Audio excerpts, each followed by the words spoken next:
জীবনে সবার কাছে ভালো হতে পারবে না। চেষ্টাও করো না কখনো সবার কাছে ভালো হওয়ার জন্য, কারণ সবার কাছে ভালো হতেই হবে এমন মাথার দিব্যি কেউ তোমায় দেয়নি। আর তুমি বেঁচে আছো তোমার নিজস্বতায়। সেখানে তোমায় কে ভাবলো, কে খারাপ ভাবলো, তাতে কিচ্ছু এসে যায় না।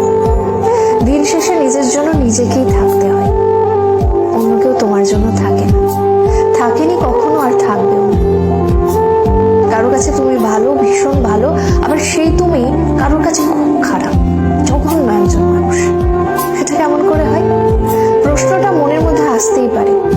আসলে আমাদের কে ভালো ভাবছে আর কে খারাপ ভাবছে সেটা বিপরীতে থাকা মানুষটার মানসিকতার উপরই নির্ভর করে।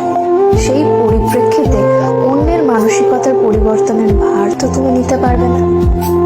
তাই তোমায় কে কি ভাবলো